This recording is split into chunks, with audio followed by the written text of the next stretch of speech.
Omupangisa oguna narongo kandi aine abaana bashatu twamushanga buzirigura obutembero bwa nyuma ya Landlady okushambura amabati aha muzigo gwatwire nararamu omuri kaceeka Mbarara City. Landlady yija n'abasigazi batemba aha mutwe gw'enju biha amabati nabanje 2015 byo kwa mwenda sihate okukumi na kumwe biro bishatu Mbanza mwashashira mwakuraramu kushashiro kweza kutokomisha kutakaryamire kushoku kwatiyo bati akariya wahanju namanya fazo wayombeceraga amaju aharejesha ayihe micomi. Omukazi ogu nagira ngo aronzeraho kutora habura nokwekwata ekivere kyabire nayarra abaana akakikwasa aha mutwe gw'enju ngo bite enjura erikugwa nemuhweraho yoona n'abaana be bakasara ngo ahayizira katayetuye kinankeje kataye kivera tukafuna kutwara ikiko munju kabyama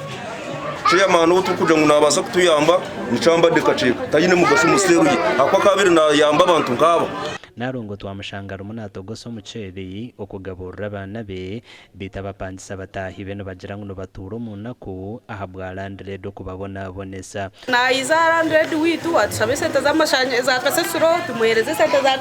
kasasuro yona numugire bukwe yizwire kikari tusaswire sente kuko kasasuro takugitwara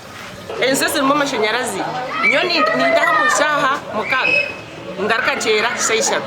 amashanyarazi geti n'ikindi gakozese wakireba kuko akatakare mu rugaga kushashora amashanyarazi geye ngaza kushikaho nashanga agacwireho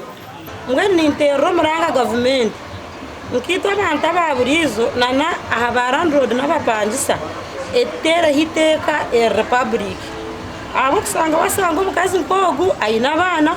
narisubwa bamuherire ngo kasanga ngo Landlady utakubasa kumugunusiza kandi ekirungi twena ntushimangwe sentabe nakuziyo mu kabox esente zezuru takumanye ya cement ningiye yibata takujumanye wa yombecera kafa yabisiga watu war mwe nuhakuye mukomuzimu kamuze mutakukaba